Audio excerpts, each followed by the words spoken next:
নমস্কাৰ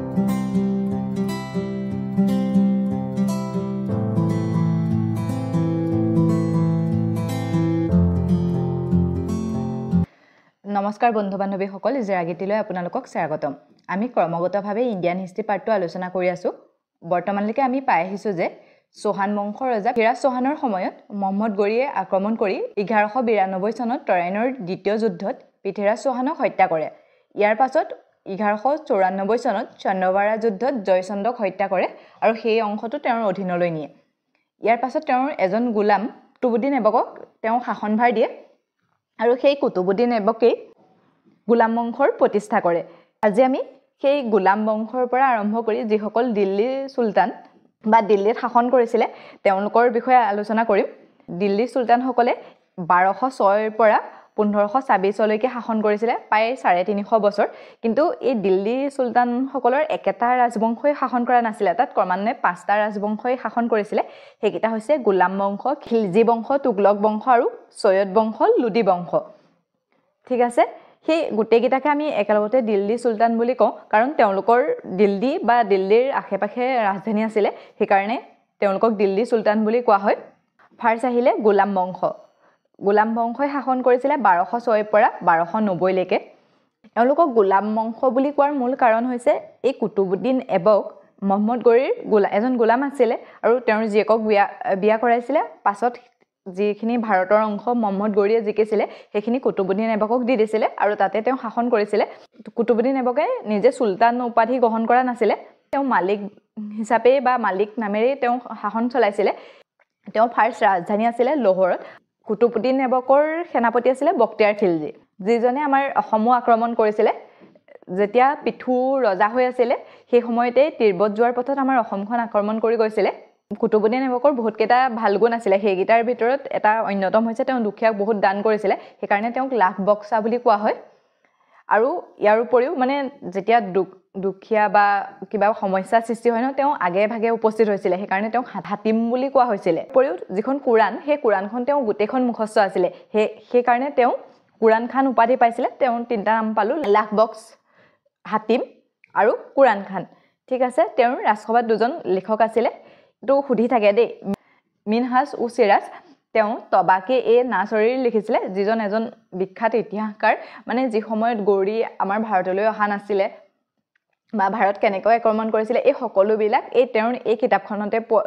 কিতাপখনতে পোৱা যায়। তেওঁ মানে বহুত তন্নকৈ সেই সময়ৰ ইতিহাস ৰচনা কৰিছিলে। আৰু অন্য এজন হৈছে আজান নিছামী, আৰু তেওঁ তাবুল নাহৰীৰ নামৰ কিতাপখন লিখিছিলে। বিশেষকৈ এইটো মিনহাজ উ চিৰাজটো বেছি ইম্পৰ্টেণ্ট হয়, এইটো চাব। কৰা কেইটামান নিদৰ্শন হৈছে, ফাৰ্ষ্ট হ'ল কুতুব মিনাৰ, যিটো দিল্লীত আছে। এইটো তেওঁ বনাইছিলে তেওঁৰ এজন গুৰু বখতিয়াৰ কাকী নামৰ যিজন গুৰু আছিলে, সেই গুৰুজনৰ সন্মানৰ কাৰণে বনাইছিলে। অৱশ্যে এইটো তেওঁ সম্পূৰ্ণ কৰিবলৈ নাপালে, সম্পূৰ্ণ কৰিবলৈ পোৱাৰ আগতে তেওঁৰ মৃত্যু হ'ল। আৰু ইয়াৰ পাছত যেতিয়া ইলতুৎমিছ ৰজা হ'ব, সেই ইলতুৎমিছৰ সময়ত ইয়াক সম্পূৰ্ণ কৰা হয়। ইছলাম, এইটো দিল্লীত আছে। আৰু তাৰ পাছত তেওঁ নিৰ্মাণ কৰিছিলে আহৈ দিন কা জুপৰা, যিটো মানে আমি আগতেও পাইছিলোঁ, সেইটো আজমেৰত আছে। সেইখন এখন সংস্কৃত বিদ্যালয় আছিলে। সেই সংস্কৃত বিদ্যালয়খন তেওঁ মেৰামতি কৰিছিলে, ধৰক ৰং চং দি বা টিং পাত লগাই নতুনকৈ কৰি পেলাই সেইটো আহৈ দিনত কমপ্লিট কৰিছিলে। আৰু সেইটোকে আহৈ দিন কা জুপৰা বুলি কোৱা হয়। বখতিয়াৰ খিলজী এওঁৰ সেনাপতি আছিল। অৱশ্যে এই বখতিয়াৰ খিলজী মহম্মদ গৰীৰ এজন গোলামেই আছিল, কিন্তু যেতিয়া কুতুবুদ্দিন ऐबক শাসনলৈ আহিছিলে তেতিয়া এওঁ বখতিয়াৰ খিলজী সেনাপতি হৈছিলে কুতুবুদ্দিন ऐबকৰ। কুতুবুদ্দিন ऐबকৰ পাছৰ ৰজা হৈছিলে বাহৰাম শ্বাহ, কিন্তু তেওঁ এবছৰমানহে ৰজা হৈছিলে। এই ইলতুৎমিছে তেওঁক হৰুৱাই ইলতুৎমিছে শাসন কৰে। তেওঁ বিশেষ পোৱা নাযায়, মানে বহৰাম শ্বাহৰ বিশেষ পোৱা নাযায়, তেওঁ মাত্ৰ এবছৰমান শাসন কৰিছিলে। তাৰ পাছত আহিলে ইলতুৎমিছে 1211 পৰা 1236 লৈকে শাসন কৰিছিলে। এওঁ কুতুবুদ্দিন ऐबকৰ গোলাম আছিলে। আৰু এওঁ এই ইলতুৎমিছেও কুতুবুদ্দিন ऐबকৰ এগৰাকী কন্যাক বিয়া কৰাইছিলে। এই ইলতুৎমিছক দিল্লীৰ সুলতানৰ ৰিয়েল ফাউণ্ডাৰ বুলি কোৱা হয়, কাৰণ তেওঁ মানে ফাৰ্ষ্ট কুতুবুদ্দিন ऐबকৰ দিনৰ ৰাজধানী ক'ত আছিলে, লাহোৰত আছিলে। আৰু এই ইলতুৎমিছে মানে তাৰ পৰা দিল্লীলৈ লৈ আহিছিলে, সেইকাৰণে তেওঁক ৰিয়েল ফাউণ্ডাৰ বুলি কোৱা হয়। ইয়াৰ উপৰিও কুতুবুদ্দিন ऐबকে চুলতান উপাধি গ্ৰহণ কৰা নাছিলে। এইটো তেওঁলোকৰ খালিফাসকলৰ পৰা খেদত ল'ব লাগে অৰ্থাৎ মানে চুলতান উপাধিটো ল'ব লাগে তেতিয়াহে সেইটো পায় কিন্তু কুতুবুদ্দিন ऐबকে সেইটো লোৱা নাছিলে তেওঁ মালিক হিচাপেহে শাসন কৰিছিলে আৰু এই ইলতুৎমিছে মানে ফাৰ্ষ্ট খালিফাৰ পৰা খিলফ লৈছিলে আৰু তেওঁ লাহোৰৰ পৰা ৰাজধানী দিল্লীলৈ লৈ আহিছিলে সেইকাৰণে তেওঁক বাস্তৱিক শাসক বুলি কোৱা হয় ইলতুৎমিছো কুতুবুদ্দিন ऐबকৰ এজন গোলামী আছিলে তেওঁ জীয়েকক বিয়া পাতে তাৰ পাছত তেওঁ শাসনলৈ আহে তেওঁলোক গোটেইখিনিতো একেটা বংশৰ নাছিলে ন মানে এই ইলতুৎমিছৰ বংশটোক ইলাৰী বংশ বুলিহে কোৱা হয় কিন্তু যেতিয়া ইজনৰ গোলাম সিজনৰ গোলাম আছিলে সেইকাৰণে মানে ইয়াত আৰু ইলাৰী বংশ বা এনেকে নাহে এটোত গোলাম বংশ বুলি আহিব গোলামৰো গোলাম বুলি কোৱা হয় কাৰণ মহম্মদ গৰিৰ গোলাম আছিলে কুতুবুদ্দিন ऐबকৰ গোলাম আছিলে ইলতুৎমিছ সেইকাৰণে তেওঁ গোলামৰ গোলাম বুলি কোৱা হয় তেওঁ দৰমহাৰ বিনিময়ত মাটি দিয়াৰ ব্যৱস্থা কৰিছিলে যিটোক ইক্তা বুলি কোৱা হয় যেনেকৈ আমি আগতে পঢ়োতে পাইছিলো ন সামন্তি ব্যৱস্থাৰ দ্বাৰা সৃষ্টি হৈছিলে তেওঁলোকক সামন্ত বুলি কোৱা হৈছিলে ধৰক তেনেকৈ সামন্তই পাছত গৈ শাসন কৰে তেনেকৈ এই মাটিৰ হলনি মানে দৰমহাৰ হলনি মাটি দিয়া কথাটোক তেওঁলোকৰ ইক্তা বুলি কোৱা হয় আৰু যিসকলে সেই মাটিখিনি পাইছিলে সেইখিনিক ইক্তাদাৰ বুলি কোৱা হয় তেওঁ 40 জনীয়া এটা চালিচা দল গঠন কৰিছিলে এটো চালিচা মানে চালাকাৰ অৰ্থাৎ মানে কিবা সমস্যা হল ৰজাৰ কিবা প্ৰশাসনৰ কাৰ্য চলাব লাগে তেওঁ প্ৰশাসনিক ব্যৱস্থাটো এইভাবে গুৰুত্ব দিছিলে তেওঁ মানে তাৰ কাৰণে এটা চালিচা দল বুলি দল গঠন কৰিছিলে আৰু সেই সকলৰ পৰামৰ্শ মতেহে তেওঁ ৰাজকাৰ্য চলাইছিলে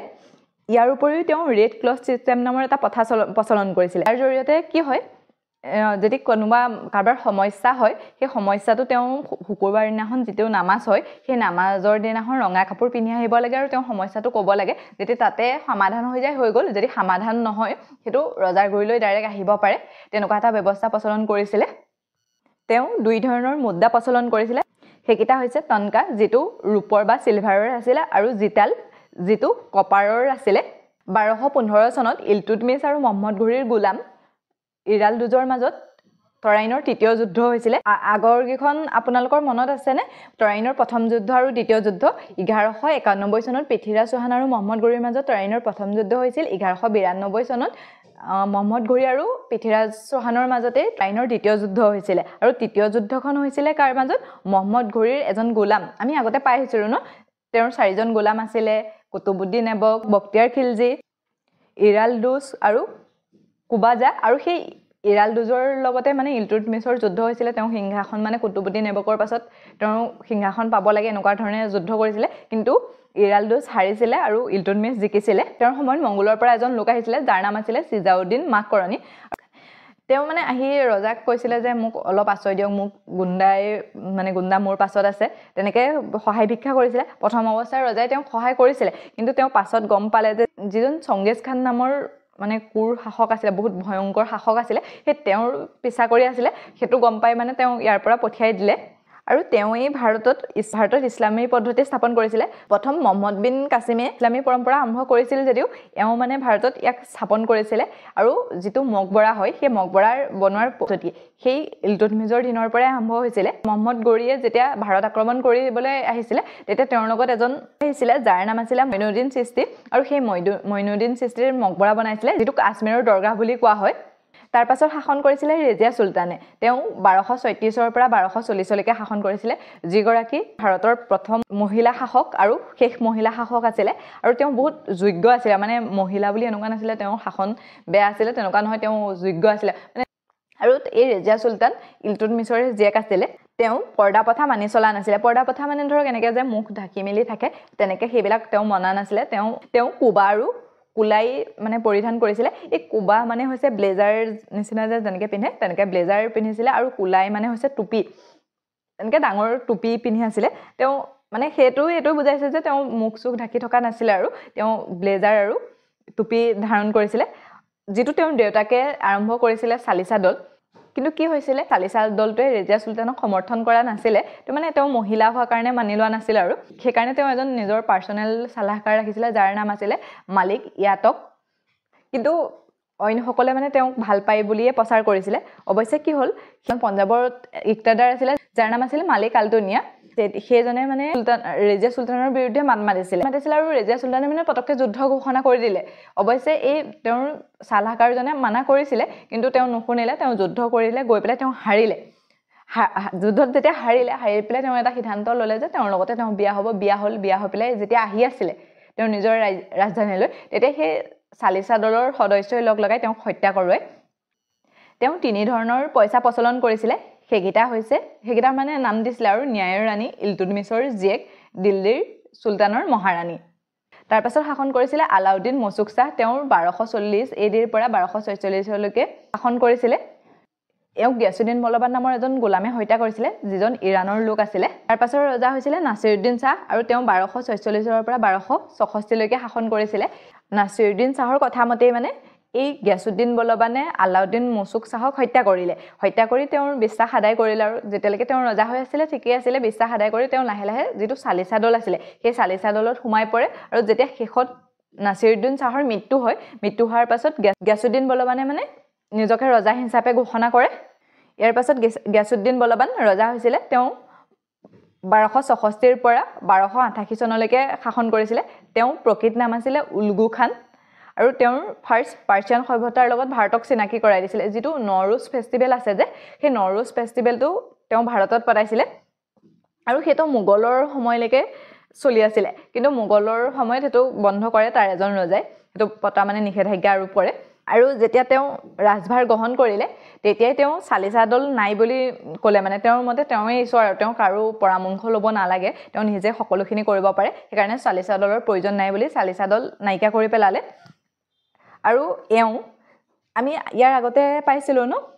ইলতুৎমিছৰ দিনত মকবৰা বনোৱা হৈছিল মোহাম্মদ ঘুৰিৰ লগত আহা মঈনুদ্দিন চিস্তিৰ মকবৰা বনাইছিলে কিন্তু হেতু শুদ্ধ ইসলামিক পদ্ধতিৰ নাছিলে আৰু এই গিয়াছুদ্দিন বলবানে শুদ্ধ ইসলামিক পদ্ধতিত মকবৰা বনোৱাৰ আৰম্ভ কৰিছিলে তেওঁ ৰাজসভাত আমিৰ খজৰু নামৰ এজন বিখ্যাত পণ্ডিত আছিল দুটা প্ৰথা প্ৰচলন কৰিছিল এটা কয় সজদা আৰু আনটো কয় পেবস এই সজদা অনুসৰি কি হয় তেওঁক যদি কোনোবাই লক কৰিবলৈ আহে তেতিয়া তেওঁ অষ্টাংগে মানে একদম পৰিলৈ তেওঁ ভৰিত ধৰি সেয়া কৰিব লাগিব আৰু পেবস মানে হৈছে যেতিয়া কিবা ক'ব লগা হয় বা ৰজাৰ আগত কিবা ক'ব লগা হয় তেতিয়া তেওঁৰ ভৰি মানে পতা হয় তাত চুমা খাই ল'ব লাগিব নিজকে তো ঈশ্বৰ বুলিয়ে ভাবে ন তেওঁ একো দৰকাৰ নাই তেওঁ সবে মানিব লাগিব তেনেকুৱা আছিল তেওঁ বলবান নামৰ এটা কইন্স প্ৰচলন কৰিছিল তেওঁ ৰাজসভাত ফিৰোজ শাহ তুগলক নামৰ এজন লোক সেনাত আছিল আৰু যিজনে এই গিয়াছুদ্দিন বলবানক হত্যা কৰে আৰু তেওঁৰ পুতেককো হত্যা কৰে আৰু সেই ফিৰোজ শাহ তুগলকৰে নাম আছিল জালাউদ্দিন ফিৰোজ খিলজি আৰু তেওঁই পাছত খিলজি বংশৰ প্ৰতিষ্ঠা কৰে বৰ্তমানলৈকে আমি দিল্লী সুলতানৰ গোলাম বংশৰ বিষয়ে আলোচনা কৰিলো আমি পাই আহিছো যে দিল্লীৰ সিংহাসনৰ পৰা 5টা ৰাজবংশই শাসন কৰিছিল সেইকেইটা হৈছে গোলাম বংশ খিলজি বংশ তুগলক বংশ সৈয়দ বংশ আৰু লোদী বংশ আমি বৰ্তমান এই গোলাম বংশৰ বিষয়ে আলোচনা কৰিলো গোলাম বংশৰ শাসকসকলে 1206 এডিৰ পৰা 1290 এডিলৈকে শাসন কৰিছিল এই বংশৰ প্ৰতিষ্ঠাপক ৰজা আছিল কুতুবুদ্দিন এবক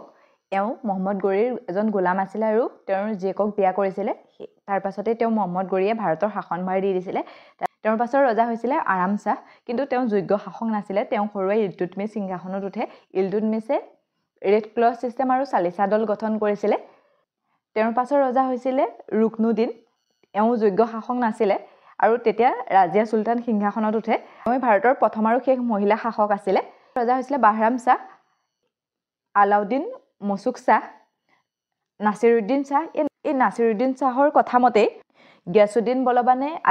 আলাউদ্দিন মচুক শাহক হত্যা কৰিছিল যেতিয়া নাছিৰুদ্দিন শাহৰ মৃত্যু হৈছিল তেতিয়া গিয়াছুদ্দিন বলবানে নিজকে ৰজা বুলি ঘোষণা কৰিছিল তেওঁ পাৰ্চিয়ান সভ্যতাৰ লগত ভাৰতক চিনাকি কৰাই দিছিল নৰুজ ফেষ্টিভেল ইয়াত ষ্টাৰ্ট কৰাইছিল তেওঁৰ সৈন্যবাহিনীৰ এজন সেনা জালাউদ্দিন ফিৰোজ খিলজিয়ে তেওঁৰ বিশ্বাস আদায় কৰি তেওঁক বুদ্ধি কৰি হত্যা কৰাইছিল আৰু তাৰ পাছত কেকুবান আৰু কিমাছ ৰজা হৈছিল যদিও তেওঁলোক যোগ্য নাছিল তেওঁলোককো জালাউদ্দিন ফিৰোজ খানে হত্যা কৰাইছিল আৰু ইয়াৰ পাছতে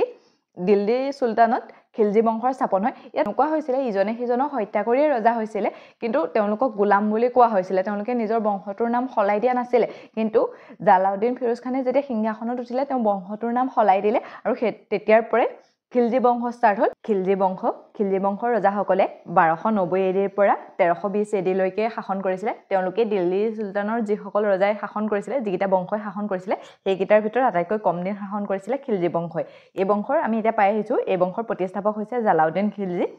তেওঁ 1290 পৰা 1294 লৈকে শাসন কৰিছিল এই বংশৰ প্ৰতিষ্ঠাপক তেওঁৰ সময়ৰ পৰা মংগোলীয়সকলৰ আক্ৰমণ আৰম্ভ হৈছিল আৰু তেওঁ এজন উদাৰ শাসক আছিল উদাৰ শাসক মানে এনেকুৱা ধৰণৰ জনসাধাৰণে যিটো বিচাৰে বা জনসাধাৰণে কেনেকৈ বিচাৰে তেনেকৈ ধৰণে তেওঁ শাসন কৰিবলৈ চেষ্টা কৰিছিল সেইকাৰণে তেওঁ উদাৰ শাসক বুলি কোৱা হয় তেওঁ ৰাজ্য বিস্তাৰৰ কাৰণে চেষ্টা কৰিছিল সেইকাৰণে তেওঁৰ ভতিজাক আলাউদ্দিন খিলজী তেওঁ ভতিজাকো হয় আৰু তেওঁ জীয়েককো বিয়া পাতিছিলে আলাউদ্দিন খিলজীয়ে আৰু সেই ভতিজাকক দক্ষিণ ভাৰত জয় কৰিবলৈ পঠিয়াইছিলে কিন্তু মানে তেওঁৰ ওপৰত বিশ্বাস নাছিলে মানে আলাউদ্দিন খিলজীৰ ওপৰত বিশ্বাস নাছিলে তেওঁ ভাবিছিলে যে ধন সোণ লুটপাট কৰি ল'ব সেইকাৰণে তেওঁ যেতিয়া আক্ৰমণ কৰিবলৈ গৈছিলে যেতিয়া আক্ৰমণ কৰি জিকি আহিছিলে তেতিয়া তেওঁ গৈছিলে মানে তেওঁক বিচাৰি পেলাই আলাউদ্দিন খিলজীক বিচাৰি পেলাই গৈছিলে তাতে তেওঁ ভতিজাকে হত্যা কৰে আৰু তাৰ পাছত ৰজা হয় আলাউদ্দিন খিলজী তেওঁ 1296 পৰা 1316 এডিলৈকে শাসন কৰিছিলে তেওঁ এজন সফল শাসক আছিলে যিয়ে মানে বহুতখিনি কামো কৰিছিলে বা আৰু তেওঁ ধৰণৰ চখ আছিলে আৰু তেওঁ গোটেই মানে বিশ্বখন জয় কৰিব বিচাৰিছিলে সেয়ে তেওঁ দ্বিতীয় সিকন্দৰ বা সিকন্দৰ শানী বুলি কোৱা হয় তেওঁ কেইবাটাও টেক্স প্ৰচলন কৰিছিলে সেইকেইটাৰ ভিতৰত অন্যতম হৈছে জাজিয়া জাকাত খুমুচ আৰু খাৰাজ জাজিয়া হৈছে যিসকল মুছলিম ধৰ্ম গ্ৰহণ কৰা নাছিলে বা মুছলিম ধৰ্মৰ বাহিৰৰ যিখিনি ধৰ্ম আছিলে ধৰক হিন্দু বৌদ্ধ জৈন শিখ সেই ধৰ্মখিনিৰ ওপৰত তেওঁ জাজিয়া কৰ লগাইছিল যিটো মহম্মদ বিন কাছিমে প্ৰথম চিনাকি কৰাই দিছিলে সেই কৰটোৰ তেওঁ প্ৰচলন কৰিছিলে তাৰপিছত জাকাত যিটো মুছলমান ধৰ্মাৱলম্বী লোকসকলে বৰ্তমানো দি থাকে ধৰক এনেকুৱা ধৰণৰ টেক্স যিসকলৰ কোনো ধৰণৰ অভাৱ অনাটন নাই তেওঁলোকে নিজে চলি কৰি থাকিব পাৰে সেইসকলে দুখীয়াক দান কৰে বা মছজিদ বা অন্য কিবা কিবি কাৰণে দান কৰে সেই তেনেকুৱা ধৰণৰ আছিলে জাকাত কৰটো খুমচ টেক্স প্ৰচলন কৰিছিলে যিটো লুটপাট কৰি অনা ধনৰ ওপৰত তেওঁ টেক্স লগাইছিলে তো এনেকুৱা ধৰক তেওঁৰ সৈন্যবাহিনীয়ে অন্য এখন জেগা জিকি পেলাই যিখিনি লুটপাট কৰি আনে তাৰ টেক্স দিব লাগে এইটো পাছলৈ 80% কৰি দিছিলে খাৰাজ আৰু এইটো এক প্ৰকাৰৰ ভূমি কৰ আছিলে ইয়াৰ উপৰি আৰু তেওঁ দুটা কৰ লগাইছিলে এটা হৈছে ঘড়ী আৰু এটা হৈছে চৰি ঘড়ী মানে হৈছে যিটো ঘৰত বাস কৰাৰ কাৰণে এটা টেক্স দিব লাগে আৰু ধৰক কোনোবা মুকলি পথাৰ বা কৰবাত গৰু গাই চৰাব লগিয়া হলে চৰাৰ কাৰণে এটা টেক্স দিব লাগে যিটোক চৰাই বা চৰি বুলি কোৱা হয় তেওঁ মাৰ্কেট কন্ট্ৰোল সিস্টেম মানে ষ্টাৰ্ট কৰিছিলে এইটো এনেকুৱা ধৰণৰ হয় আগতে এনেকুৱা আছিলে কোনে কিমান ইনকাম কৰে সেইটো দৰকাৰ নাছিলে মানে যিমান ইনকাম কৰে সকলোৱে সমান টেক্স দিব লাগে তেওঁ কিন্তু হেতু হলনি কৰে মানে যিয়ে যিমান বেছি ইনকাম কৰিব সিমান বেছি টেক্স দিব লাগিব যিমান কম ইনকাম কৰিব সিমান কম টেক্স দিব লাগিব তেনেকুৱা ধৰণৰ প্ৰচলন কৰিছিলে তাৰে মানে যিমান ইনকাম হ'ব তাৰ 50% টেক্স দিব লাগিব বুলি তেওঁ কথা প্ৰচলন কৰিছিলে আৰ্মি ৰিফৰ্ম কৰিছিলে যিটো তেওঁ দিৱানী আৰ্টছ বুলি এটা আৰ্মি বিভাগ স্থাপন কৰিছিলে আৰু যাৰ জৰিয়তে যোগ্যজনেহে তাত চাকৰি পাইছিলে সকলোৱে মানে তাত কৰিব পৰা নাছিলে তাৰ কাৰণে ৰিক্ৰুটমেন্টৰ ব্যৱস্থা কৰিছিলে ইয়াৰ উপৰি তেওঁ আৰ্মিক দৰমহা দিয়াৰ ব্যৱস্থা কৰিছিলে আৰু আৰ্মি কেণ্টিনৰ ব্যৱস্থা কৰিছিলে তেওঁ ৰজা হৈ 4টা আদেশ দিছিলে সেইকেইটা হৈছে অস্থায়ী গুপ্তচৰ ৰখাৰ ব্যৱস্থা মানে সকলৰ বহুত শত্ৰু থাকে ন সেই শত্ৰুখিনিৰ পৰা বাচি থাকিবলৈ যিখিনি গুপ্তচৰ সম্ভেদ পালে ৰজাক আহি জনাবহি পাৰিব তেনেকুৱা ধৰণৰ গুপ্তচৰ ৰখাৰ ব্যৱস্থা কৰিছিলে সৰু সৰু উৎসৱ বন্ধ কৰা তেওঁ মানে এনেকুৱা ভাবিছিলে ধৰক যিকোনো উৎসৱ হৈ থাকিলে তাৰ কাৰণে বন্ধ হৈ থাকিব কাম নচলিব সেইকাৰণে যিবিলাক ডাঙৰ উৎসৱ সেইখিনি পাতিব লাগে আৰু সৰু উৎসৱখিনি তেওঁ বন্ধ কৰাই দিছিলে মদ বন্ধ কৰা তাৰ পিছত ধনী মানুহৰ লগ হৈ সভা সমিতি বন্ধ কৰা দুখীয়া মানুহখিনিৰ কাৰো লগত মানে মতলব নাই বা যিখিনি নিজৰ পেটৰ কাৰণে চিন্তা কৰে সেইখিনি সদায় নিজৰ পেটৰ কাৰণে চিন্তা কৰে তেওঁ কোনে কি কৰিছে ক'ত কোন আছে সেইখিনি দৰকাৰ নাই কিন্তু যিখিনি অলপ সামৰ্থ্যৱান হয় সেইসকল যাই কি ভাল কৰিছে কি বেয়া কৰিছে সেইখিনি হিচাপ লৈ থাকিবলৈ সময় পায় সেইকাৰণে তেওঁলোকে সেই মানুহখিনি মানে গোট খাই সমিতি কৰিবলৈ মানা কৰিছিলে তেওঁ খালিফা বা ধৰ্মগুৰুৰ পৰা চুলতান উপাধি লোৱা নাছিলে তেওঁলোকৰ যিটো পৰম্পৰা খালিফাৰ পৰা খিলত লোৱা সেইটো তেওঁ লোৱা নাছিলে অৰ্থাৎ মানে চুলতান উপাধিটো তেওঁ লোৱা নাছিলে তেওঁ মানে সেইকাৰণে খালিফাসকলে তেওঁ বিৰোধিতাও কৰিছিলে আৰু বিৰোধিতা কৰা দেখি তেওঁ কি কৰিলে নিজে এটা ধৰ্ম উলিয়াই দিছিলে কিন্তু সেইটো বেছি দিন নচলিলে পাছত বেছি চিৰবাখৰ হৈ গ'ল সেইটো তেওঁ বন্ধ কৰি দিলে কিন্তু তেওঁ সেইটো মনাও নাছিলে আৰু লোৱাও নাছিলে তেওঁ খালসা ভূমিৰ এটা সিস্টেম কৰিছিলে যিটো মানে গোটেই যিমানখিনি মাটি দান দক্ষিণাত পাইছিলে যিবিলাক মানুহে সেই মাটিবিলাক চৰকাৰী ভূমি হিচাপে ঘোষণা কৰিছিলে সময়ত এজন সুফি আছিলে যিজনৰ নাম আছিলে নিজামুদ্দিন আলিয়া আৰু সেই নিজামুদ্দিন আলিয়াই বহুত মাটি পাইছিলে আৰু তেওঁ যেতিয়া ক'বলৈ গৈছিলে যে এইটো আমি নিয়ম কৰিছো তোমালোকৰ বহুত মাটি আছে সেইখিনি চৰকাৰী ভূমি হ'ব কিন্তু তেওঁ মানে কৈছিলে যে মোৰ ঘৰত 10খন দৰজা আছে মানে ইয়াৰ পৰা এনেকৈ বুজাব খুজিছিলে চাগে তুমি এখন দৰজা আহিলে বাকীখনে মই ওলাই যাব পাৰো বা তুমি যেনেকৈ এখন দৰজা আহিছা আৰু বাকী 10খন দৰজা আছে তুমি ওলাই যাব পাৰা মানে তেওঁ ভূমি ঘূৰাই দিয়া নাছিলে নিজামুদ্দিন আলিয়াৰ এজন প্ৰিয় শিষ্য আছিলে আমিৰ খজুৰু তেওঁ 10জন ৰজাৰ সংৰক্ষণ লাভ কৰিছিলে আমিৰ খজুৰুক তোতাইহীন বুলি কোৱা হয় কাৰণ তেওঁ যিকোনো কথা মানে কবিতাৰ আকাৰে ক'ব পাৰে এইটো মনত ৰাখিব দেই কাকোক তোতাইহীন বুলি কোৱা হয় আমিৰ খজুৰু তেওঁৰ সেনাপতি কেইজনৰ সহায়ত তেওঁ ৰাজ্য বিস্তাৰ কৰিব খুজিছিলে তেওঁ পোনপ্ৰথমে ব্যৱসায় বাণিজ্য বিস্তাৰৰ বাবে গুজৰাটত আক্ৰমণ কৰিছিলে আৰু গুজৰাটত আক্ৰমণ কৰিবৰ বাবে তেওঁ পঠাইছিলে নুছৰত খানক আৰু নুছৰত খানে গুজৰাট জয় কৰি তেওঁ মালিক মণি নামৰ এজনক এজন ল'ৰাক ক্ৰয় কৰিছিলে 1000 দিনাৰত কিনিছিলে সেইকাৰণে তেওঁ 1000 দিনাৰ বুলি জনা যায় আৰু শেষত তেওঁ এজন কিন্নৰ আছিলে কিন্তু কি হয় তেওঁ বহুত শক্তিশালী থকাৰ কাৰণে তেওঁকো সেনাপতি ৰাখে মালিক কাফুৰ নাম দিয়ে আৰু তেওঁই দক্ষিণ ভাৰত জয় কৰিবলৈ গৈছিলে যেতিয়া আমি দক্ষিণ ভাৰতৰ ৰাজ্যসমূহৰ বিষয়ে আলোচনা কৰিছিলোঁ তেতিয়া পাইছিলোঁ ন যাদৱ বংশৰ ৰজা ৰামচন্দ্ৰৰ লগত যুদ্ধ কৰিছিলে সেই ৰামচন্দ্ৰই পাৰদৰ্শিতাৰে যুদ্ধ কৰিছিলে শেষত ৰজা মানে ভাল লাগিলে যে ইমান যোদ্ধাবীৰ সেইকাৰণে তেওঁক এজন জমিনদাৰ পাতি এৰি দিছিলে যুদ্ধত হাৰিছিলে অৱশ্যে কিন্তু বহুত বীৰত্বৰে তেওঁ যুদ্ধ কৰিছিলে আকৌ তেনেদৰে কাকতীয়া বংশৰ ৰজা প্ৰতাপৰুদ্ৰদেৱৰ লগত যুদ্ধ কৰিছিলে কিন্তু তেওঁ আগতীয়াকৈ মালিক কাফুৰ সোণৰ মূৰ্তি সাজি মালিক কাফুৰক দি দিছিলে কোহিনুৰ হীৰা দি পেলাই বশ্যতা স্বীকাৰ কৰিছিলে ইয়াৰ উপৰিও হৈসল বংশৰ ওপৰতো আক্ৰমণ কৰিছিলে হৈসল বংশৰ ৰাজধানী দিয়াৰ সমুদ্ৰ দখল কৰিব পৰা নাছিলে আৰু সেইজনেই হৈছে এই মালিক কাফুৰ জনক নছৰত খানে গুজৰাট জয় কৰি পেলাই কিনি আনিছিলে ইয়াৰ উপৰিও জাফাৰ খানক মংগোল আক্ৰমণ কৰিবলৈ পঠাইছিলে কিন্তু তাতে তেওঁৰ মৃত্যু হয় আৰু নিজে আলাউদ্দিন খিলজীয়ে চিত্ৰৰ আক্ৰমণ কৰিছিলে আৰু তেওঁ চিত্ৰৰ আক্ৰমণ কৰাৰ মূল কাৰণ আছিলে ৰাণী পদ্মাৱতীক বিয়া কৰাব বিচাৰিছিলে আৰু সেইকাৰণে তেওঁ চিত্ৰৰ আক্ৰমণ কৰিছিলে কিন্তু শেষত ৰাণী পদ্মাৱতীয়ে বহুত মহিলা গোটাই লৈ পেলাই শেষত গৈ তেওঁ জুইত জাহ দিয়ে তেওঁ বিয়া পাতিব নোৱাৰিলে এনেকুৱাকেও কোৱা হয় যোনজন মালিক কাফুৰ হয় সেই মালিক কাফুৰে শেষত মানে ৰজাৰ গা বেয়াৰ সুবিধা লৈ পেলাই তেওঁক অলপকৈ বিহ দি আছিলে মানে যেতিয়া ৰজাৰ গা বেয়া হৈছিলে তেতিয়া অলপকৈ তেওঁ বহুত বিশ্বস্ত আছিলে ৰজাৰ অলপকৈ বিহ দি আছিলে বিহ দি শেষত ৰজাৰ মৃত্যু হয় আৰু মালিক কাফুৰো 36 দিন মানৰ কাৰণে ৰজা হৈছিল বুলি উল্লেখ পোৱা যায় কুতুবুদ্দিন মুবাৰক খিলজীয়ে হত্যা কৰে আৰু কুতুবুদ্দিন মুবাৰক খিলজী ৰজা হয় আৰু ইয়াৰ আগতে আমি চাই লওঁ আলাউদ্দিন খিলজীয়ে দুটা সিস্টেম প্ৰচলন কৰিছিল সেইকেইটাৰ এটা হৈছে ডাৰ্ক সিস্টেম যেটো মানে ঘোঁৰাৰ গাত মোহৰ মাৰি দিছিলে যাৰ জৰিয়তে কোনোবা এখন যুদ্ধ হৈছে নহয় যুদ্ধত ঘোঁৰাটো মানে আঁতৰৰ পৰা দেখিলে গম পায় যে হেতু তেওঁলোকৰ ঘোঁৰা ধৰক যুদ্ধত কোনফালে কোন গৈ আছে গম নাপায় ন তেতিয়া সেই ঘোঁৰাটো যেতিয়া দাগটো থাকে হেতু কৰা তেওঁ চিনি পায় যে এটো তেওঁলোকৰ ঘোঁৰা আৰু এটা আছিলে হলিয়া সিস্টেম যেটোৰ জৰিয়তে আৰ্মিক ইউনিফৰ্ম দিছিলে মানে সেই ইউনিফৰ্মটোৰ জৰিয়তেও তেওঁলোকে চিনি পায় আৰু তেওঁ আৰ্মি ইউনিফৰ্মৰ কাৰণে বহুত কামো কৰিছিলে আলাউদ্দিন খিলজীয়ে কিছুমান নিৰ্মাণ কৰিছিলে সেইবিলাকৰ ভিতৰত অন্যতম হৈছে হজ খাজ তেওঁ আলাই দৰৱাজা নিৰ্মাণ কৰিছিলে আলাই মিনাৰ নিৰ্মাণ কৰিছিলে এই আলাই মিনাৰটো মানে কুতুব মিনাৰ নিচিনাকৈ বনাব খুজিছিলে যেটো কুতুবুদ্দিন এবকে বনাইছিলে সেই তেনেকুৱাকৈ এটা তেওঁ আলাই দৰৱাজা বুলি বনাব খুজিছিলে কিন্তু তেওঁ হেতু কামটো সম্পূৰ্ণ নহলে এই কামটো তেওঁ এজন সেনাপতিক দায়িত্ব দিছিলে যে তুমি এই কামটো কৰা কিন্তু মানে কুতুব মিনাৰতকৈ ডাঙৰকৈ বনাবলৈ কৈছিলে কিন্তু তলৰ ভেটি প্লেনটো ভাল নোহোৱাৰ কাৰণে ওপৰলৈ বেছি নিব নোৱাৰিলে এটো তেওঁ সম্পূৰ্ণ কৰিব নোৱাৰিলে তাৰপিছত সুৰ মিনাৰ যেটো তেওঁৰ নিজৰ ৰাজধানীৰ ভিতৰত আছে এওঁৰ পাছৰ ৰজা হৈছিলে কুতুবুদ্দিন মুবাৰক খিলজী আৰু যিজন মানে খিলজী বংশৰ শেষ ৰজা এওঁ পাগল টাইপৰ আছিলে মানে এওঁ বহুত মদ খাইছিলে কি কৰি থাকে নিজে গম নাপায় মানে কাপোৰ কানি নিপিন্ধাকে গুচি যায় যিহকে পায় তাকে পিন্ধে যিহকে পায় তাকে কৰে তেনেকুৱা টাইপৰ আৰু এনেকুৱা তেওঁ মানে যেটো খালিফাৰ পৰা খিলত ল'ব লাগে হেতু তেওঁ লোৱা নাছিলে আৰু নলোৱাকে তেওঁ কি কৈছিলে যে তেওঁই খালিফা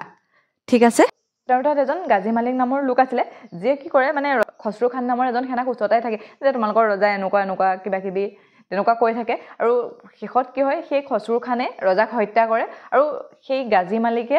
পাছত গৈ পেলাই খসৰু খানক হত্যা কৰে যে তুমি কেলে ৰজাক হত্যা কৰিবা তেনেকৈ হত্যা কৰে আৰু হেতু তেওঁ প্লেনে আছিলে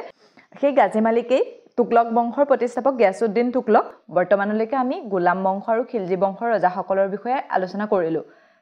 আমি পাই আহিছো যে খিলজী বংশৰ প্ৰতিষ্ঠাপক আছিল জালাউদ্দিন খিলজী তেওঁ গোলাম বংশৰ ৰজা গিয়াছুদ্দিন বলবানক হত্যা কৰি ৰজা হৈছিল অৱশ্যে আমি পাইছো যে গোলাম বংশৰো ইজন ৰজা কিজনে হত্যা কৰিছে সিজনে হত্যা কৰি ৰজা হৈছে কিন্তু তেওঁলোকৰ বংশটো একে নাছিল যদিও তেওঁলোকক গোলাম বংশ বুলি কোৱা হৈছিল কিন্তু যেতিয়া জালাউদ্দিন খিলজী সিংহাসনত উঠিলে তেওঁ নিজৰ বংশটোৰ নাম সলনি কৰি খিলজী বংশ কৰিলে এওঁ এজন উদাৰ শাসক আছিল উদাৰ শাসক মানে এনেকুৱা হয় তেওঁ জনসাধাৰণে যেনেকৈ বিচাৰে তেনেধৰণে শাসন কৰিবলৈ ভাল পাইছিলে সেয়ে তেওঁক উদাৰ শাসক বুলি কোৱা হয় আৰু তেওঁৰ ভতিজাক আলাউদ্দিন খিলজীয়ে হত্যা কৰে আৰু দিল্লী সুলতানৰ সকলোতকৈ সফল ৰজা আছিল আলাউদ্দিন খিলজী এই বংশৰ শেষৰ ৰজা আছিল কুতুবুদ্দিন মুবাৰক খিলজী এওঁ নিজকে খালিফা বুলি কৈছিলে মানে তেওঁলোকৰ এটা পৰম্পৰা আছিল খালিফাৰ পৰা খিলত ল'ব লাগে বা সুলতান উপাধি ল'ব লাগে তেতিয়াহে তেওঁলোকক সুলতান বুলি গণ্য কৰা হয় কিন্তু তেওঁ কি কৰিছিলে তেওঁ নিজে খালিফা বুলি ঘোষণা কৰি দিছিল তুগলক বংশ তেওঁলোকে 1320ৰ পৰা 1414 এডিলৈকে শাসন কৰিছিলে আৰু দিল্লী সিংহাসনৰ পৰা শাসন কৰা মানে গোটেইকেইটা এই পাঁচটা বংশৰ ভিতৰত আটাইতকৈ বেছি দিন শাসন কৰিছিলে তুগলক বংশই আৰু সকলোতকৈ কম দিন শাসন কৰিছিলে খিলজী বংশই এই বংশৰ প্ৰতিষ্ঠাপক ৰজা হ'ল গিয়াছুদ্দিন তুগলকৰ নাম আছিলে গাজী মালিক আৰু সেই গাজী মালিকেই কুতুবুদ্দিন খিলজীক হত্যা কৰি পেলাই তুগলক বংশৰ প্ৰতিষ্ঠা কৰিছিলে তেওঁ দিল্লীৰ ওচৰত তুগলকাবাদ নামৰ এখন চহৰ স্থাপন কৰিছিলে যিখন বৰ্তমানো আছে তাত ইয়াৰ উপৰি তেওঁ কেইটামান বহুত ভাল কাম কৰিছিলে সেইকেইটা হৈছে ডাকঘৰ বা ডাক ব্যৱস্থা স্থাপন কৰিছিলে ধৰক সেই সময়ত চিঠি অনা নিয়া কৰিবৰ বাবে তেওঁ প্ৰথম প্ৰচলন কৰিছিলে ডাকঘৰ ব্যৱস্থা এইটো সুধিব পাৰে দেই কোনে ডাকঘৰ ব্যৱস্থা প্ৰচলন কৰিছিলে তাৰোপৰি তেওঁ নহৰ নিৰ্মাণ কৰিছিলে নহৰ মানে হৈছে যিবোৰ নলা মাটি খেতি পথাৰত যিবিলাক পানী যাবলৈ নলা বনাইছিলে তেনেকুৱা কিছুমান নলা নিৰ্মাণ কৰিছিলে যিবিলাকৰ জৰিয়তে তেওঁ কৃষকৰ সুবিধা হৈছিলে তেওঁ কৃষকক মানে বহুত সন্মান কৰিছিলে সেইকাৰণে কৃষকৰ সুবিধাৰ কাৰণে তেওঁ নহৰ নিৰ্মাণ কৰিছিলে তেওঁ যেতিয়া সিংহাসনত উঠিছিলে তেতিয়া বহুত বেছি পইচা পাতি নাছিলে সেয়েহে তেওঁ মানে ৰাজ্য বিস্তাৰ বা পইচাৰ কাৰণে তেওঁ যুদ্ধ কৰিছিলে তেওঁ নিজে বংগাল আক্ৰমণ কৰিছিলে মানে পশ্চিম বংগত আক্ৰমণ কৰিছিলে কিন্তু তাত তেওঁ ভাবিছিলে যে বহুত ধন সোণ পাব বা পইচা পাতি পাব কিন্তু তেওঁ ভবাটো মিছা হ'ল যেতিয়া তেওঁ বংগাল আক্ৰমণ কৰি ঘূৰি আহিছিলে ঘূৰি অহাৰ পথত তেওঁৰ পুতেক মহম্মদ বিন তুগলকে ঘৰ বনাই দিছিলে তাতে অলপ জিৰাই ল'ব কিন্তু তাতে সেই ঘৰ চৰ ভাঙি মেলাই আগতে ধৰক ঘৰখিনি বা তেনেকৈ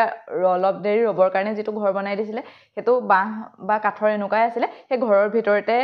তেওঁৰ মৃত্যু হয় সেই ৰাতিটোতে মানে তেওঁৰ মৃত্যু হৈছিলে তেওঁৰ পুতেক মহম্মদ বিন তুগলকক তেলেংগানা আক্ৰমণ কৰিবলৈ গৈ পঠিয়াইছিলে আৰু তেওঁ তাত তেলেংগানা আক্ৰমণ কৰি বহুতো ধন সোণ লুট কৰিব পাৰিছিলে আৰু তাত তেওঁ মানে জয় হৈছিলে তেওঁ শক্তিশালী আছিলে আৰু তেওঁৰ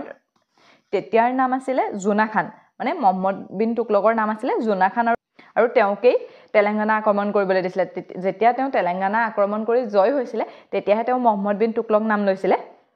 এতিয়া মহম্মদ বিন তুগলকলৈ মহম্মদ বিন তুগলকে 1325 এডিৰ পৰা 1351 এডিলৈকে শাসন কৰিছিলে দিল্লীৰ সিংহাসনৰ পৰা যিমান কেইজন ৰজাই শাসন কৰিছিল সকলোতকৈ বেছি তেওঁ পঢ়া শুনা আছিলে কিন্তু কি হৈছিলে তেওঁ যিবিলাক আঁচনি লয় বা জনসাধাৰণৰ কাৰণে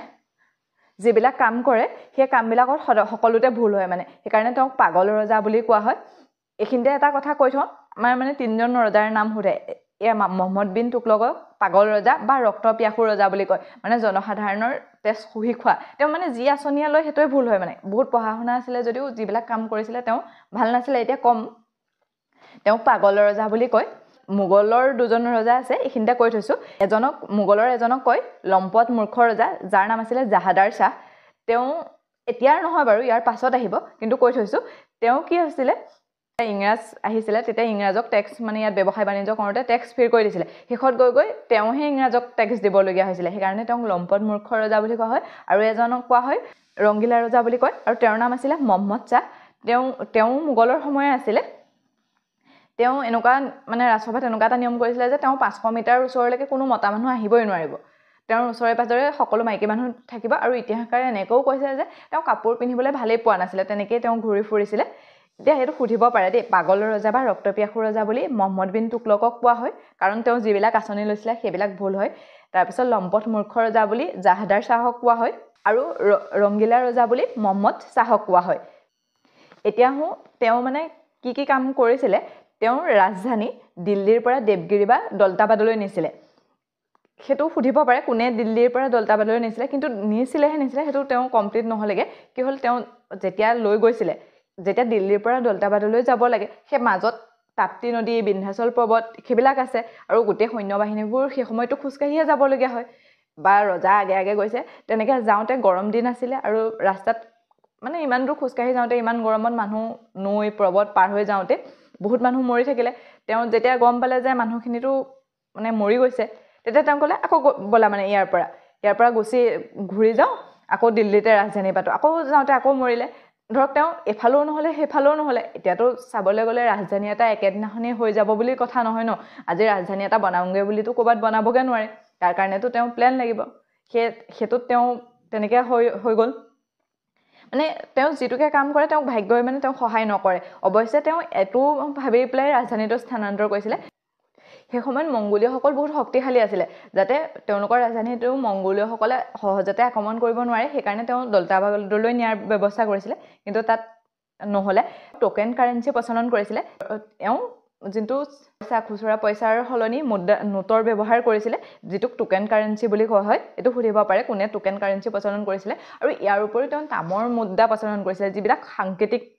মুদ্ৰা আছিলে মানে এনেকুৱা ধৰক এটা পইচাটোত আমাৰ যেনেকৈ পইচাবিলাকত ডিজাইন কৰা থাকে নাই আমি সেইটো সহজে বনাব নোৱাৰোঁ বা আমাৰ জনসাধাৰণে সেইবোৰ বনাব নোৱাৰে সেইটো এটা নিয়ম থাকে বা তাৰ ৰং বিৰং বেলেগ থাকে তাত তেনেকুৱা নহয় আৰু এটা তাম কম পইচাত পায় তাত এটা ডিজাইন আঁকি দিছে যিটো মানে সহজে মানুহে বনাই ল'ব পাৰে কোনোবা এজন মানুহৰ গ'লে মানে সেইটো বনাই দিব পাৰে মানুহে নিজে নিজে পইচা বনাবলৈ ল'লে, ৰজাতকৈ অন্যসকলহে বেছি ধনী হ'বলৈ ল'লে, সেইকাৰণে আকৌ সেইটো বন্ধ কৰি দিলে। বন্ধ কৰি দিলে কি হ'ল, কিন্তু বনোৱাখিনিতো তেতিয়া বনাই ল'ব ন, সলাই দিছিলে যদিওতো বনাই ল'ব, তেনেকুৱা ধৰণৰ হ'ল। সেইটো তেওঁ আনচাকচেছ হ'ল। তেওঁ এগ্ৰিকালচাৰ ডিপাৰ্টমেণ্ট এটা ষ্টাৰ্ট কৰিছিলে, যিটোৰ নাম আছিলে দিৱান এ আমিৰ কোহি। এইটো তেওঁ ভাল কাম কৰিছিলে, কিন্তু ইয়াৰ আঁৰতো এটা কাহিনী আছে। তেওঁ যিটো এগ্ৰিকালচাৰ ডিপাৰ্টমেণ্ট ষ্টাৰ্ট কৰিছিলে, তাৰ আগতে তেওঁ কি কৰিছিলে, যিখিনি দোৱাত ভূমি মানে পলসুৱা ভূমি থকা অঞ্চলত টেক্স বৃদ্ধি কৰি দিছিলে। মানে বিহাৰ আৰু উত্তৰ প্ৰদেশৰ ছাইডে বহুত টেক্স কৰি দিছিলে খেতিৰ কাৰণে, কিন্তু তেওঁ সেইটো জনা নাছিলে যে সেই সময়ত তাত আকাল হৈছিলে বা খেতি ভালকৈ হোৱা নাছিলে, বিভিন্ন কাৰণত হোৱা নাছিলে। তেতিয়া জনসাধাৰণে আশা কৰি আছিলে যে এতিয়া টেক্স কম কৰিব লাগে, আমাৰ খেতি হোৱা নাই, কিন্তু তেওঁ নভবা নিচিনাকৈ টেক্স বঢ়াই দিলে। টেক্স বঢ়াই দিলে চিঞৰ বাখৰ হৈ গ'ল গোটেইখিনি। তেতিয়া তেওঁ যেতিয়া এনেকুৱাহে হৈছে মানে, তেতিয়া সেই আকৌ টেক্সটো তেওঁ নাইকিয়া কৰি পেলাই এই ডিপাৰ্টমেণ্টটো ষ্টাৰ্ট কৰিছিলে। উল্টা তেওঁ টেক্স লোৱা সলনি জনসাধাৰণক আকৌ পইচাহে দিছিলে, কিন্তু হ'লেও সেইটো এটা ভাল কাম হৈছিলে। ইয়াৰ উপৰি তেওঁ কি কৰিছিলে, তেওঁ ইৰাণৰ ওচৰৰ খুৰচান আক্ৰমণ কৰিবলৈ 3 লাখ সৈন্য ৰেডি কৰিছিলে, আৰু তেওঁ কৈছিলে যে তোমালোক ইয়াতে থাকিব লাগিব, মই কেতিয়া খুৰচান আক্ৰমণ কৰিবলৈ আদেশ দিম সেইটো মই গম নাপাওঁ, তোমালোক ইয়াতে থাকা মানে মই আক্ৰমণ কৰিবলৈ অৰ্ডাৰ দিম। কিন্তু তেওঁ কি কৰিলে, সেই খুৰচানৰ ৰজাৰ লগত হাত মিলাই ল'লে। হাত মিলাই লৈ পেলাই তেওঁ যুদ্ধ নহ'ব বুলি ক'লে। তেতিয়া ইমান দিনে ৰেডি হৈ থকা সৈন্যখিনিয়ে চিঞৰ-বাখৰ কৰিলে। তেতিয়া তেওঁ কি কৰিলে, তেতিয়া তেওঁ অৰ্ডাৰ দিলে যে তোমালোকে হিমালয় পৰ্বতৰ অংশলৈ যোৱা আৰু তাতে গৈ মানে তোমালোকে যুদ্ধ কৰা। তেওঁলোকক কিনিয়ে পঠিয়াই দিলে। তাতে নিজৰ মাজতে যুদ্ধ কৰি বহুত সৈন্য মৃত্যু হ'ল। মানে তেওঁ তেনেকুৱা কামবিলাক কৰে, যুদ্ধ কৰিবলৈ ৰেডি কৰি ৰাখিছিলে, দেখো তেওঁ জয় কৰিব পাৰিলেহেঁতেন, কিন্তু তেনেকুৱা নকৰিলে। তেওঁ মানে নিজৰ মাজতে সৈন্যখিনিয়ে চিঞৰ-বাখৰ কৰিছে, মুঠতে তেওঁ বাচি যাব লাগে। সেইকাৰণে তেওঁ সেইখিনি সৈন্য মৰি কাটি শেষ হৈ গ'ল। অৱশ্যে তেওঁৰ কিছুমান ভাল কথাও আছিলে, সেইবিলাকৰ ভিতৰত হৈছে ধৰ্ম সহিষ্ণু। মানে তেওঁ সকলো ধৰ্মক সমানে চাইছিলে। ইয়াৰ এটা অন্যতম নিদৰ্শন, তেওঁ বহুত ডাঙৰকৈ ফাকুৱা পতাইছিলে। তেওঁ 22-23টা ভাষা জানিছিল বা ক'ব পাৰিছিল। তেওঁৰ সময়ত দিল্লী চুলতানৰ যিখিনি শাসন কৰা অঞ্চল আছিলে সেইখিনি বহুত ডাঙৰ হৈছিল। 1336 চনত বিজয়নগৰ আৰু 1347 চনত বামুণী ৰাজ্য তাৰ পৰা পৃথক হয়। আমি যেতিয়া দিল্লী চুলতান পঢ়ি শেষ হ'ব, এই বিজয়নগৰ আৰু বামুণী ৰাজ্যৰ বিষয়ে আলোচনা কৰিম। ৰাজসভালৈ আফ্ৰিকাৰ মনকোচৰ পৰা এজন লোক আহিছিল, যাৰ নাম আছিলে ইবন বটুতা, আৰু তেওঁ বহুত যোগ্য ব্যক্তি আছিলে। সেইকাৰণে তেওঁক এজন কাকি বা অৰ্থাৎ জাজ নিয়োগ কৰিছিলে। আৰু তেওঁৱেই যিটো তেওঁৰ দেউতাকে ডাকঘৰ ব্যৱস্থা প্ৰচলন কৰিছিলে, সেই ডাকঘৰ ব্যৱস্থাটো বহুত উন্নতি সাধন কৰিছিলে, আৰু তেওঁক চীনলৈ এজন দূত হিচাপেও পঠিয়াইছিলে। সুধিব পাৰে কাৰ সময়ত ইবন বটুতা আহিছিলে। তেওঁৰ মানে কাম কাজত জনসাধাৰণ ইমানেই অশান্তি পাইছিলে, শেষত যেতিয়া তেওঁৰ মৃত্যু হৈছিলে, মানে ডাঙৰকৈ গোটেই ৰাজ্যত মানে উৎসৱ কৰিছিলে। সেইকাৰণে তেওঁক ৰক্তপিয়াসু বা পাগল ৰজা বুলি কোৱা হয়। ঠিক আছে, তাৰপাছত আহোঁ অন্য এজন ৰজা, ফিৰোজ শ্বাহ তুগলক। তেওঁ মহম্মদ বিন তুগলকৰ ভায়েক আছিলে। তেওঁৱেই অশোকৰ এটা শিলালিপি নেপালৰ পৰা ভাৰতলৈ লৈ আহিছিলে। সুধিব পাৰে দেই, কোনে অশোকৰ শিলালিপিটো নেপালৰ পৰা ভাৰতলৈ আনিছিলে? ফিৰোজ শ্বাহ তুগলকে। তেওঁ 300 খনতকৈও বেছি চহৰ নিৰ্মাণ কৰিছিলে। তাৰ ভিতৰতে জনকপুৰ অন্যতম, যিখন উত্তৰ প্ৰদেশত আছে, আৰু তেওঁ সেইখন তেওঁৰ ককাইক মহম্মদ বিন তুগলকৰ নামত বনাইছিলে। মহম্মদ বিন তুগলকৰ সৰু নাম আছিলে জোনা খান ন, সেই জোনা খানৰ নামতে মানে জনকপুৰী বনাইছিলে। আৰু বৰ্তমান সময়ত জনকপুৰক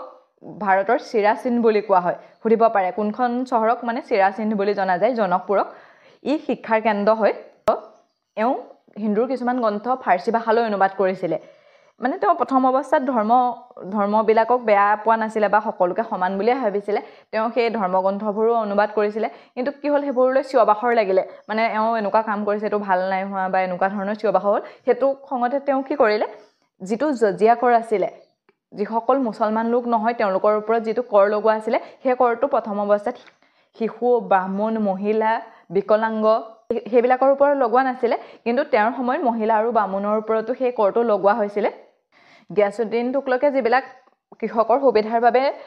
নলা নিৰ্মাণ কৰিছিলে, সেইবিলাকৰ ওপৰতো তেওঁ এটা এগ্ৰিকালচাৰৰ টেক্স লগাইছিল, যাক হকে চৰ্ব বুলি কোৱা হয়। মানে সেইবিলাকো তেওঁ কৈছে যে আৰু ফিৰ নাপায়, সেইখিনি কাৰণে তেওঁ এটা টেক্স লগাই দিছিলে।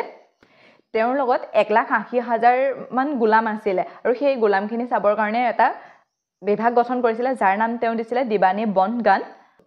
তেওঁ দুখীয়া মানুহৰ কাৰণে দাৰুল চাফা নামৰ এখন হস্পিটেল বনাইছিল। তেওঁ দিল্লী চুলতানৰ আকবৰ বুলি কোৱা হয়। তেওঁ চৰকাৰী খৰচত হজ যাত্ৰা কৰাইছিল, কিন্তু সেইটো লৈ মুছলমানসকলৰ সন্মানত আঘাত হয়, আৰু তাৰ কাৰণে বহুত চিঞৰ-বাখৰ লাগিছিলে। তেওঁলোকে অপমান কৰিছিলে বুলি ভাবিছিলে সেইটো। তেওঁৱেই যিসকল তেওঁৰ কৰ্মচাৰী আছিলে সেইসকলক মাহেকীয়া হিচাপত দৰমহা দিয়াৰ ব্যৱস্থা প্ৰচলন কৰিছিলে। নাছিৰুদ্দিন মহম্মদ শ্বাহ, আৰু এওঁৰ সময়ত ৰাজ্যখন সৰু হৈ হৈ হৈ হৈ মানে বহুত সৰু হৈ গৈছিল যেতিয়া মানে বৰ্তমানৰ যোনখন পুৰণা দিল্লী হয় সেই পুৰণা দিল্লী সমানহে তেওঁৰ ৰাজ্যখন আছিলেগৈ তেওঁৰ ৰাজ্যত খিচিৰি খান নামৰ এজন লোক আছিলে যিয়ে মংগোলীয়সকলক আক্ৰমণ কৰিবলৈ মাতি আনিছিলে সেই মংগোলসকলৰ সেনাপতি আছিলে তৈমুৰ লং তেওঁ আহি ভাৰত আক্ৰমণ কৰিছিলেহি আৰু ভাৰত আক্ৰমণ কৰি নাছিৰুদ্দিন শাহক হত্যা কৰে প্ৰথম অৱস্থাত তেওঁ পলাই গৈছিল কিন্তু তেওঁক পাছত হত্যা কৰে আৰু যিজন খিচিৰি খান আছিলে তেওঁক প্ৰতিনিধি হিচাপে ইয়াত ৰাখি থৈ যায় আৰু তেওঁই সৈয়দ বংশৰ প্ৰতিস্থাপন কৰিছিল ঠিক আছে আমি পাই আহিছোঁ যে মহম্মদ গৰীয়ে ভাৰত আক্ৰমণ কৰি 1192 চনত তৰাইনৰ যুদ্ধত পৃথ্বীৰাজ চৌহানক হৰুৱাইছিল আৰু 1194 চনৰ চন্দ্ৰৱাৰা যুদ্ধত উত্তৰ প্ৰদেশৰ ৰজা জয়চন্দ্ৰক হৰুৱাইছিল আৰু সেই অংশখিনি তেওঁৰ অধীনলৈ নিয়ে কিন্তু তেওঁ ইয়াত নিজে শাসন কৰা নাছিল তেওঁৰ এজন গোলাম কুতুবুদ্দিন ऐबকক ইয়াক শাসন কৰিবলৈ দিছিলে আৰু সেই কুতুবুদ্দিন ऐबকেই ভাৰতত গোলাম বংশৰ প্ৰতিষ্ঠা কৰে তেতিয়াৰ পৰা দিল্লীত 5টা ৰাজবংশই শাসন কৰিছিলে সেইকেইটা কৰ্মে হৈছে গোলাম বংশ তেওঁলোকে 1206 পৰা 1290 লৈকে শাসন কৰিছিলে তাৰ পাছত আহিলে খিলজি বংশৰ ৰজাসকলে 1290 পৰা 1320 লৈকে শাসন কৰিছিলে তুগলক বংশই 1320 পৰা 1414 লৈকে শাসন কৰিছিলে এই খিলজি বংশটোৱে সকলোতকৈ কম দিন শাসন কৰিছিল আৰু তুগলক বংশটোৱে সকলোতকৈ বেছি দিন শাসন কৰিছিলে তাৰ পাছত আহিলে সৈয়দ বংশ এওঁলোকে 1414 পৰা 1450 লৈকে শাসন কৰিছিলে পিছৰ বংশটো হৈছে লোদী বংশ তেওঁলোকে 1517 চনৰ পৰা 1516 চনলৈকে শাসন কৰিছিল আৰু ইয়াৰ পাছত ইয়াত মোগলৰ শাসন হ'ব বাবৰে আক্ৰমণ কৰি পেলাই ইয়াত মোগল সাম্ৰাজ্য স্থাপন হ'ব কুতুবুদ্দিন ऐबকে ইয়াত গোলাম বংশ প্ৰতিষ্ঠা কৰে আৰু তেওঁৰ পাছত যেতিয়া ৰজা ইলতুৎমিছ হৈছিলে ইলতুৎমিছে ৰাজধানী লাহোৰৰ পৰা দিল্লীলৈ আনিছিলে সেয়ে তেওঁক দিল্লী সুলতানৰ বাস্তৱিক প্ৰতিষ্ঠাপক বুলি কোৱা হয় আৰু তেতিয়াৰ পৰাই সেই তাত যিসকল ৰজাই শাসন কৰিছিলে সেই ৰজাসকলক দিল্লী সুলতান বুলি কোৱা হয় মানে দিল্লীৰ সিংহাসনৰ পৰা শাসন কৰাৰ কাৰণে তেওঁলোকক দিল্লী সুলতান বুলি কোৱা হয় আৰু ইলতুৎমিছৰ 40 জনীয়া এটা চালিচা দল গঠন কৰিছিল আৰু তেওঁ ইকতা ব্যৱস্থা প্ৰচলন কৰিছিলে ইকতা ব্যৱস্থা মানে দৰমহাৰ হলনি মাটি দিয়াৰ ব্যৱস্থা প্ৰচলন কৰিছিল আৰু যিসকলে সেই মাটি পাইছিলে তেওঁলোকক ইকতাদাৰ বুলি কোৱা হয় ইলতুৎমিছৰ পাছত তেওঁৰ জীয়েক ৰাজিয়া সুলতান সিংহাসনত উঠে তেওঁ এগৰাকী যোগ্য শাসিকা আছিলে তেওঁই ভাৰতৰ সিংহাসনত বহা প্ৰথম আৰু শেষ মহিলা আছিলে এই বংশৰ শেষৰ ৰজা আছিলে গিয়াছুদ্দিন বলবান কেকুবান আৰু কিমাছ ৰজা হৈছিল যেটো তেওঁলোক যোগ্য নাছিল আৰু যোগ্য শাসক আছিলে গিয়াছুদ্দিন বলবান এই গিয়াছুদ্দিন বলবানে ভাৰতক পাৰ্চিয়ান সভ্যতাৰ লগত চিনাকি কৰাই দিছিল আৰু তেওঁ নৰুজ ফেষ্টিভেল ইয়াত পতাইছিলে ইয়াৰ পাছতে জালাউদ্দিন খিলজিয়ে খিলজি বংশ প্ৰতিষ্ঠা কৰে তেওঁলোকৰ ইয়াৰ আগৰ যিসকল ৰজা পাইছিলো বা তেওঁলোকৰো এনেকুৱা কণ্ডিশ্যন ইজনে সিজনক বা অন্য এটা বংশৰ ৰজাই অন্য এজনক হত্যা কৰিয়ে ৰজা হৈছিলে কিন্তু তেওঁলোকৰ বংশটোক গোলাম বংশ বুলি জনা গৈছিলে তেওঁলোকে নিজৰ বংশটোৰ নাম সলাই দিয়া নাছিলে কিন্তু জালাউদ্দিন খিলজিয়ে কি কৰিলে তেওঁৰ বংশটোৰ নাম সলাই খিলজি বংশ কৰিছিলে আৰু এওঁলোকেই বহুত কম দিন শাসন কৰা বংশ আছিলে আলাউদ্দিন খিলজিক দিল্লী সুলতানসকলৰ ভিতৰত সকলোতকৈ সফল শাসক বুলি কোৱা হয় তেওঁ আৰ্মি ৰিফৰ্ম আৰু মাৰ্কেট কণ্ট্ৰল সিস্টেম ষ্টাৰ্ট কৰিছিলে শেষৰ ৰজাজন হ'ল কুতুবুদ্দিন মুবাৰক খিলজি তেওঁ খালিফাৰ পৰা খিলত লোৱা নাছিলে যিটো তেওঁলোকৰ নীতি আছিলে হেতু কৰা নাছিল আৰু তেওঁ নিজকে খালিফা বুলি ঘোষণা কৰি দিছিলে ইয়াৰ পাছত গিয়াছুদ্দিন তুগলকৰ নেতৃত্বত তুগলক বংশৰ প্ৰতিষ্ঠা হয় তুগলক বংশৰ শাসকসকলে 1320 পৰা 1414 লৈকে শাসন কৰিছিলে তেওঁলোকৰ বংশটোৱে বেছি দিন শাসন কৰিছিলে গিয়াছুদ্দিন তুগলকে তুগলকাবাদ নামৰ এখন চহৰ স্থাপন কৰিছিলে ইয়াৰ ঘৰ ব্যৱস্থাৰ প্ৰচলন কৰিছিল আৰু নহৰ নিৰ্মাণ কৰিছিল ইয়াৰ জৰিয়তে তেওঁ কৃষকৰ উন্নয়ন সাধনৰ কথা চিন্তা কৰিছিলে তাৰ পাছত তেওঁৰ পুতেক মহম্মদ বিন তুগলক ৰজা হৈছিলে তেওঁক পাগল ৰজা বা ৰক্তপিপাসু ৰজা বুলি কোৱা হৈছিলে কাৰণ তেওঁ যিবিলাক আঁচনি গ্ৰহণ কৰিছিলে সেইবিলাক জনসাধাৰণৰ মানে হিতৰ বিপৰীতে আছিলে যিবিলাক কাম কৰিবলৈ লৈ সেইবিলাকৰ পৰা জনসাধাৰণে সুফল পোৱা নাছিলে সেইকাৰণে তেওঁক ৰক্তপিপাসু বা পাগল ৰজা বুলি কোৱা হৈছিল যেতিয়া তেওঁৰ মৃত্যু হৈছিল তেতিয়া জনসাধাৰণে ডাঙৰকৈ উৎসৱ পাতিছিল মানে তেওঁ মৃত্যুৰ কাৰণে জনসাধাৰণে ভালহে পাইছিল তাৰ পাছত তেওঁৰ ভাইক ফিৰোজ শাহ তুগলক ৰজা হৈছিল উত্তৰ প্ৰদেশত এখন চহৰ নিৰ্মাণ কৰিছিলে যিখনৰ নাম আছিল জনকপুৰী সেইখন তেওঁ ককায়েক মহম্মদ বিন তুগলকৰ স্মৃতিত নিৰ্মাণ কৰিছিলে আৰু এই বংশৰ শেষৰ ৰজা হৈছিল নাছিৰুদ্দিন মহম্মদ শাহ তেওঁৰ ৰাজ্যত খিচিৰি খান নামৰ এজন লোক আছিল আৰু যিজনে মংগোলক আক্ৰমণ কৰিবলৈ মাতি আনিছিল সেই সময়ৰ সেনাপতি আছিল তৈমুৰ লং আৰু তৈমুৰ লঙক মাতি আনি যুদ্ধ কৰি শেষত নাছিৰুদ্দিন মহম্মদ শাহক হত্যা কৰে আৰু হত্যা কৰি খিচিৰি খানে সৈয়দ বংশৰ প্ৰতিষ্ঠা কৰে সৈয়দ বংশৰ ৰজাসকলে 1414 এডিৰ পৰা 1450 এডিলৈকে শাসন কৰিছিলে এই বংশৰ প্ৰতিষ্ঠাপক হৈছে খিচিৰি খান তেওঁ নিজকে ৰজা ঘোষণা কৰা নাছিলে তেওঁ তৈমুৰ লংকৰ প্ৰতিনিধি হিচাপে কাম কৰিছিলে কাৰণ তেওঁ আহি পেলাই আক্ৰমণ কৰি নাছিৰুদ্দিন মহম্মদ শ্বাহক হৰুৱাইছিলে আৰু তাৰ পাছত খিজিৰ খানে তাত শাসন কৰিছিলে কিন্তু তেওঁ নিজকে ৰজা বুলি কোৱা নাছিলে তেওঁ মুছলমানৰ যিসকল চিয়া মুছলমান হয়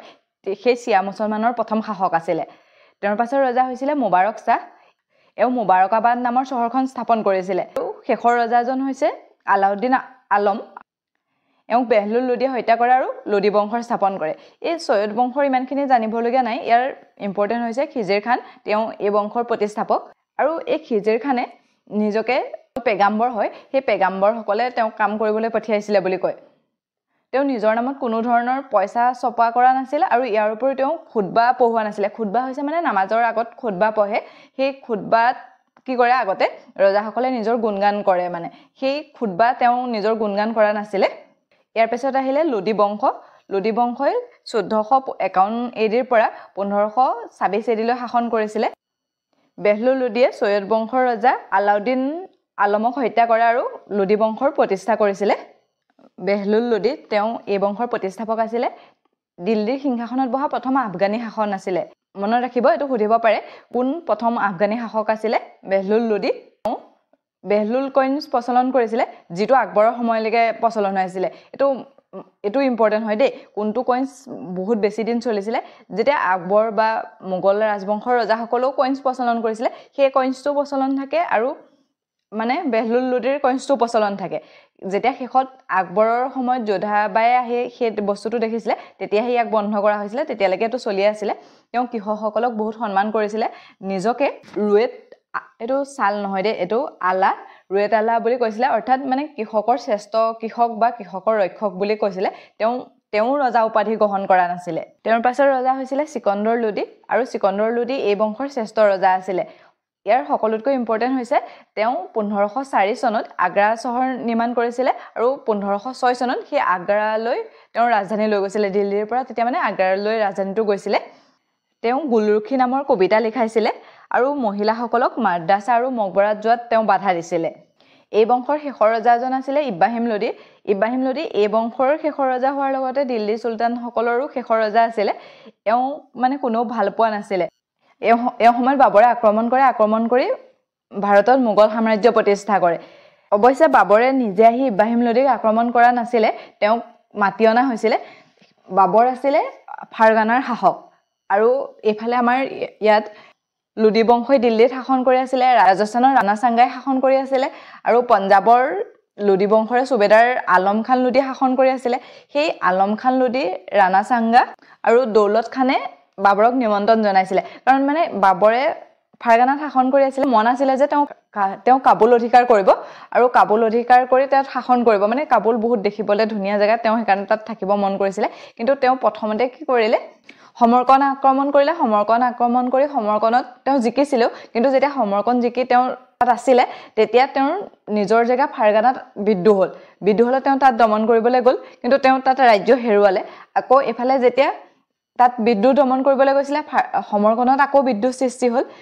আৰু তেনেকে সমৰকনো তেওঁ হেৰুৱালে শেষত তেওঁ কাবুল অধিকাৰ কৰিছিল কিন্তু কাবুল বেছি দিন পৰাধীন হৈ নাথাকিলে কাবুলে নিজে পাছত স্বাধীন হল তেওঁৰ থাকিবলৈ জায়গা নাছিল তেনে সময়তে আমাৰ ইয়াৰ পৰা মানে ৰাণা সাংগা দৌলত খান আৰু আলম খানে তেওঁক নিমন্ত্ৰণ জনালে ইব্ৰাহিম লোদীক হত্যা কৰিবলৈ এওঁলোকে মানে ইব্ৰাহিম লোদীক ভাল পোৱা নাছিল ৰাণা সাংগাই বেয়া পোৱাৰ কাৰণ আছিল 1578 চনত ইব্ৰাহিম লোদীৰ লগত তেওঁ এবাৰ যুদ্ধ হৈছিল যিখন যুদ্ধত ইব্ৰাহিম লোদী হাৰিছিল কিন্তু ৰাণা সাংগাৰ বিশেষ লাভ হোৱা নাছিল সেইকাৰণে ৰাণা সাংগাই বেয়া পায় বাকি আলম খান লোদী আৰু দৌলত খান লোদী তেওঁলোকৰ সুবেদাৰ আছিল তেওঁলোকে নিজে ৰজা হ'ব বিচাৰিছিল আৰু তেওঁলোকে ভাবিছিল যে বাবৰ আহি পেলাই ইয়াত আক্ৰমণ কৰিব গুচি যাব কিন্তু তেনেকুৱা নহলে বাবৰে আহি ইয়াত স্থায়ীভাৱে তেওঁৰটো জায়গা নাছিল ন সেইকাৰণে তেওঁ ইয়াত আহি স্থায়ীভাৱে থাকিবলৈ ললে 1526 চনত বাবৰ আৰু ইব্ৰাহিম লোদীৰ মাজত পানিপথৰ যুদ্ধ হৈছিল আৰু সেই পানিপথৰ যুদ্ধখনতে ফাৰ্ষ্ট বোমা বাৰুদৰ ব্যৱহাৰ হৈছিল এটো মনত ৰাখিব কিমান চনত পানিপথৰ যুদ্ধ হৈছিল এটো খুটিয়ে থাকে দে এটো বহুত ইম্পৰ্টেন্ট হয় 1526 চনত হৈছিল বাবৰ আৰু ইব্ৰাহিম লোদীৰ মাজত আৰু তাৰ পাছত 1527 চনত পুনৰ ৰাণা সাংগাৰ লগত খানাবা যুদ্ধ হয় বাবৰৰ আৰু তাতে ৰাণা সাংগাৰো মৃত্যু হয় আৰু ইয়াৰ পাছতে বাবৰে ভাৰতত মোগল সাম্ৰাজ্য প্ৰতিষ্ঠা কৰে ঠিক আছে আজিলৈ ইমানতে এৰিছো অন্য এটা ভিডিঅত লগ পোৱাৰ প্ৰতিশ্ৰুতিৰে